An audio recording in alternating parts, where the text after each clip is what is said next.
কখনো কি এমন হয়েছে কেউ তোমাকে পুরোপুরি ছেড়ে যায় না, আবার পুরোপুরি থাকেও না? মাঝে মাঝে একটা মেসেজ, একটা রিয়াকশন, একটা আশা, তারপর আবার হাওয়া। এই অনিশ্চয়তাই তোমাকে আটকে রাখে।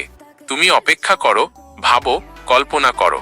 এখান থেকেই শুরু হয় ব্রেড ক্রাম্বিং আর গোস্ট পুশিং, একটা ধীরে ধীরে মাথা দখল করা dark psychological game.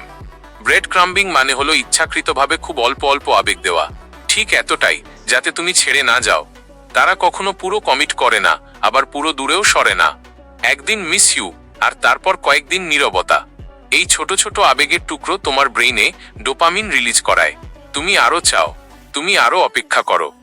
Ghost pushing হলো এর পরের ধাপ। এখানে মানুষটা হঠাৎ অদৃশ্য হয়ে যায়, কোনো ব্যাখ্যা ছাড়াই। কিন্তু উদ্দেশ্য ছেড়ে যাওয়া না, উদ্দেশ্য তোমাকে পুশ করা।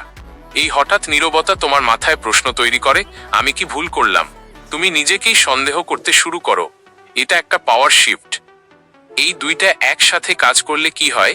তোমার আবেগ অনিশ্চয়তার ওপর নির্ভরশীল হয়ে পড়ে। তুমি আর মানুষটার বাস্তব আচরণ দেখো না, তুমি শুধু সম্ভাবনা দেখো। আর সম্ভাবনাই সবচেয়ে শক্তিশালী ফাঁদ। এখন প্রশ্ন, এটা অন্যদের ওপর কিভাবে ব্যবহার করা হয়? প্রথম ধাপ হলো অতিরিক্ত আগ্রহ দেখানো না। শুরুতেই উষ্ণ হবে, কিন্তু কনসিস্টেন্ট হবে না। মাঝে মাঝে কেয়ার, মাঝে মাঝে ঠান্ডা। দ্বিতীয় ধাপ, ইচ্ছাকৃত দেরিতে রিপ্লাই, যেন বোঝায় তুমি ব্যস্ত, তুমি অপশন।